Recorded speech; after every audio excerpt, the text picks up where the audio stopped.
The new leadership commander, Lapulapu, has just been revealed, and it has very, very, very important implications for the future of the game and the direction as a whole of Rise of Kingdoms for leadership commanders. Because, my goodness, I mean, they're all about defending your city now, so let's get a look.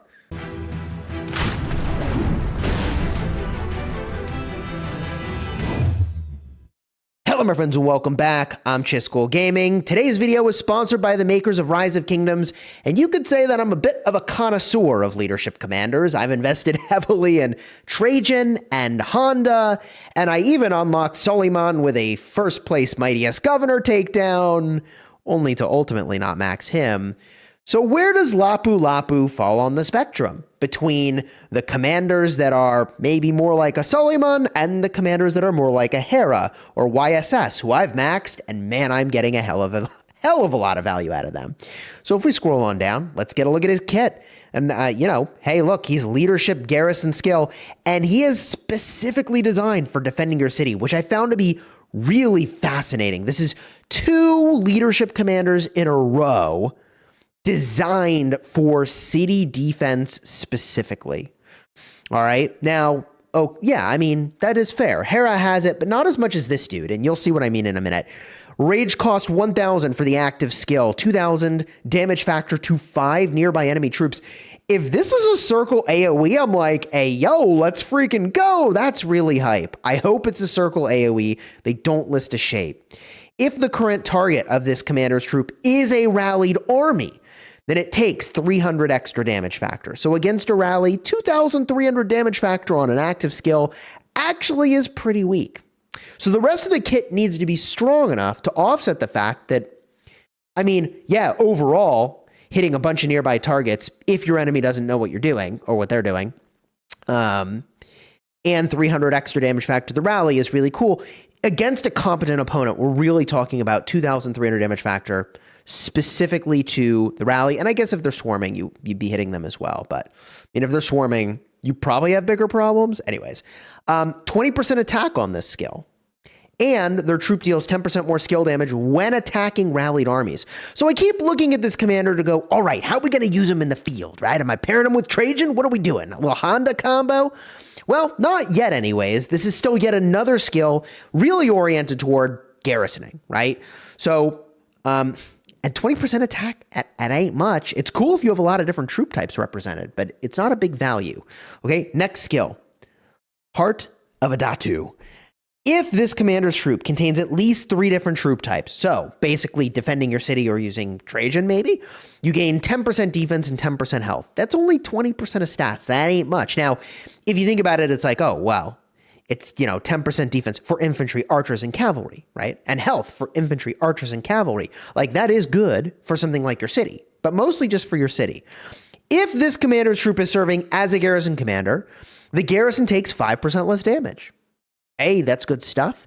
If the garrison is your city, it's another 5% damage reduction. So 10% total damage reduction if you're in your city. But yet again, we've got another skill on this commander for being in a garrison. So he is not looking like a field commander at all, which has some pretty big implications, and we'll get to that. Next up, situational awareness. If this commander's troop uses an active skill, or whenever they use an active skill, if you are serving as a stronghold garrison commander, the garrison deals 10% more bonus damage for 3 seconds.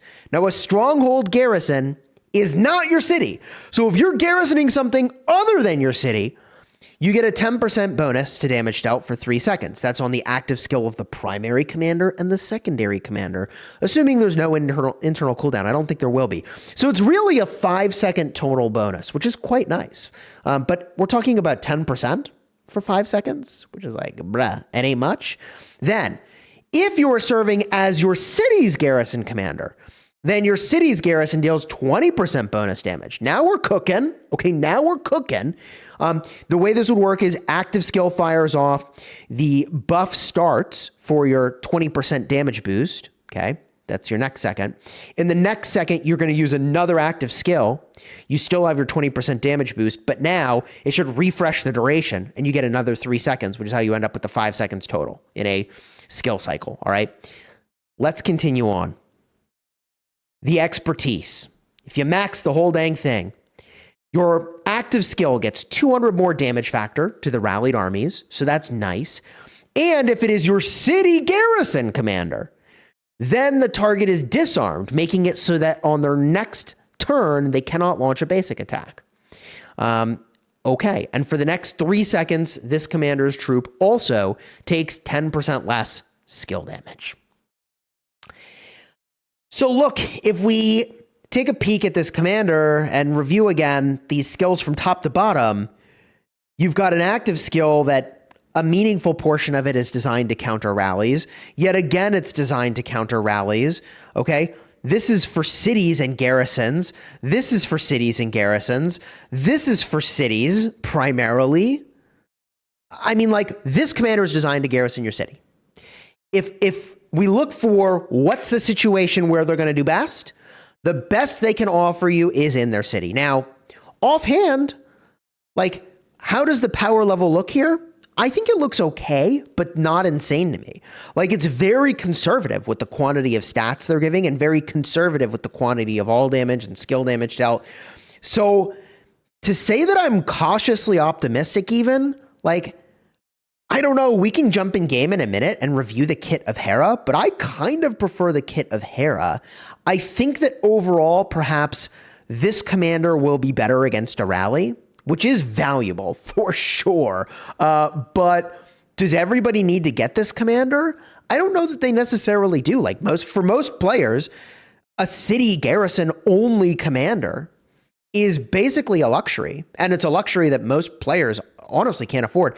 And I don't even think they're necessarily going to be meta for not a city garrison, for like a stronghold. Because, like, okay, I mean, this skill's good against a rally, but like overall, the commander's kit, is it good against a swarm? It's okay. It's okay. They do extra skill damage is fine. It's like I mean, we're talking about 40% total stats. You could throw any troop type in this garrison, but like you're missing another 5% damage reduction because it's not a city. Here's another 10% damage dealt you're missing. I mean, you don't get the disarm effect. You don't get the skill damage taken reduction. I think that maybe Hera and Lapulapu together have a nice balance of anti-rally and anti-swarm. Maybe. But let's jump in game and talk a little bit about leadership, all right? And there's really a lot to talk about here. So if we just quickly remind ourselves about Hera's kit, Hera's got 1,200 damage factor to 5 nearby enemy troops. So I do think that is a 2,000 circle AoE on Lapulapu. I think so.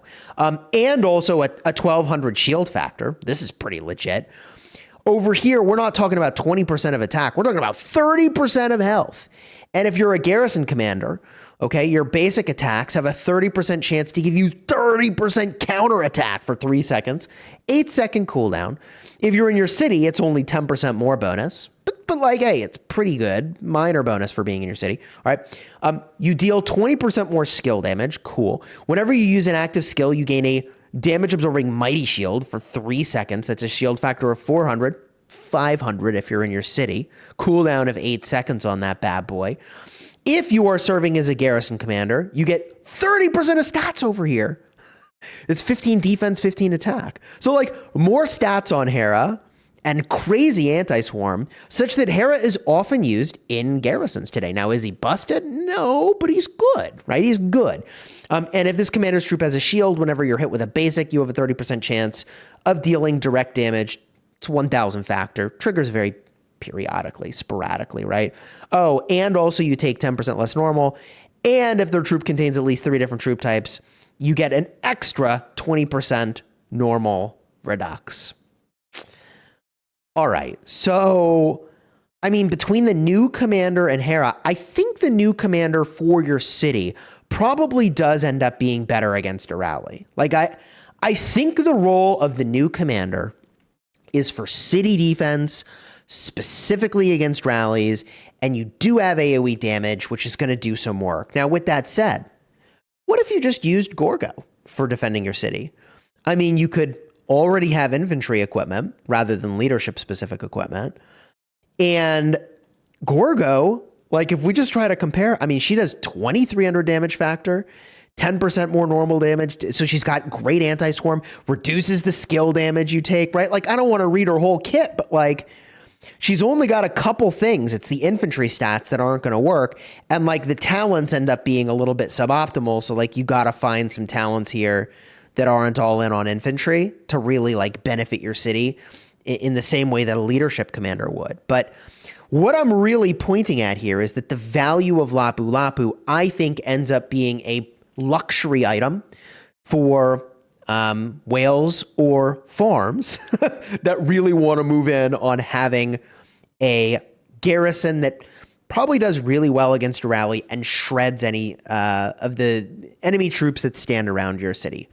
But this brings us to the question of open field leadership that I've been pondering for a long time. And I've kind of been waiting for this commander to draw some conclusions, because it feels like for at least 2 years now, we've been moving in the direction of not really having an open field leadership commander, right? Like, I don't know when Honda dropped, but isn't that the last open field leadership commander we got?